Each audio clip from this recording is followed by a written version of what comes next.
देखिए, तापमान बहुत ज़्यादा है। इसकी वजह से जो मरीज हमारे पास आते हैं, हेडेक लेकर के, उल्टी लेकर के, चक्कर आना, घबराहट होना, अचानक बेहोश हो जाने के वाले मरीज भी अपने पास में आ रहे हैं। इसके अलावा डायरिया, वॉमिटिंग, ये सारी चीज़ें के पेशेंट लगातार आ रहे हैं। हीट वेव के कारण ब्रेन स्ट्रोक इसलिए होता है क्योंकि पेशेंट के डिहाइड्रेशन हो जाता है। तो यदि पेशेंट के डिहाइड्रेशन होता है और गर्मी के कारण, तो दिमाग की नलियों के अंदर खून जम जाता है, जिसकी वजह से ब्रेन स्ट्रोक होता है।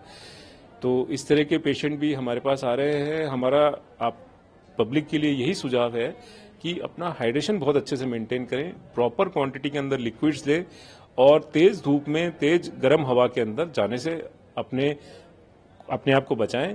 ये विशेषकर ओल्ड एज में और बच्चों में इसके ज़्यादा घातक होने की संभावना है, क्योंकि ये जो एज ग्रुप होते हैं ये डिहाइड्रेशन के लिए बहुत ज़्यादा प्रोन होते हैं। तो हीट ज़्यादा लगते ही तुरंत डिहाइड्रेशन में चले जाते हैं और ब्रेन स्ट्रोक होने की संभावना अधिक हो जाती है। बचने के लिए हीट वेव के जो मैंने आपको सिम्टम्स बताए वो सारे हो सकते हैं। ब्रेन स्ट्रोक भी हो सकता है। इनसे बचने के लिए 3-4 तरीके बिल्कुल कारगर सिद्ध होते हैं। एक तो सबसे पहला तरीका होता है कि अपन धूप में, गर्म हवा में, लू में जाने से बचें। विशेषकर जो समय है वो 10 से 11 बजे से लेकर के और दिन में 3-4 बजे तक, इस समय पर धूप में निकलने से बचें। एक तरीका ये है। दूसरा तरीका ये है कि अपन को यदि निकलना जरूरी है तो अपन सर को ढकें, चेहरे को ढकें, धूप से बचें और लू से बचें। और इसी प्रकार जो है अपन छाते का प्रयोग करें। इनसे बच करके भी, इसके द्वारा बचाव करके भी अपन हीट स्ट्रोक से बच सकते हैं। तीसरा ये है कि अपन घर से निकलने से पहले ही सफिशिएंट क्वांटिटी में लिक्विड कंज्यूम करें, जिसके अंदर सॉल्ट वगैरह भी होता है, शरबत है, नींबू पानी है, शिकंजी है, इस तरह की चीज़ें अपन कंज्यूम करें। और यदि अपने को ज़्यादा देर धूप में रहना है तो अपन साथ में अपने एक पानी की बोतल रखें, जो थोड़ा थोड़ा करके अपन पानी पीते रहें, जिससे कि डिहाइड्रेशन ना हो। मेरे ख्याल से तो देखिए, बीमारी वाले मरीजों को तो हीट स्ट्रोक से बचने के लिए सारी चीज़ें करनी ही चाहिए।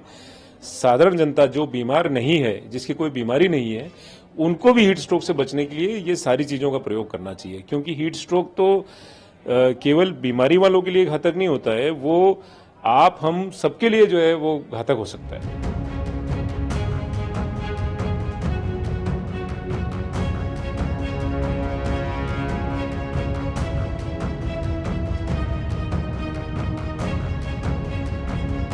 बचाव के लिए जो धूप से बचाव करने के लिए बेसिकली जो एनवायरमेंटल टेम्परेचर ज़्यादा है, तो उसको हम अनावश्यक रूप से बाहर नहीं निकलें। खासकर 12 से 4 बजे के बीच में घर में ही रहें, छाया में रहें। अपने घर के अंदर भी इवन जो भी उसका इंतजाम कर सकते हैं, कूलिंग का, पंखा है, कूलर है, एसी है, जैसे जैसी अपनी कैपेसिटी के मुताबिक करना चाहिए। यदि किसी आवश्यक कारण से यदि बाहर निकलना पड़ता है तो कॉटन के कपड़े पहन करके, कवर करके फिर उसके बाद निकलना चाहिए। और अपने हाथ में एक पानी की बोतल जरूर रखें।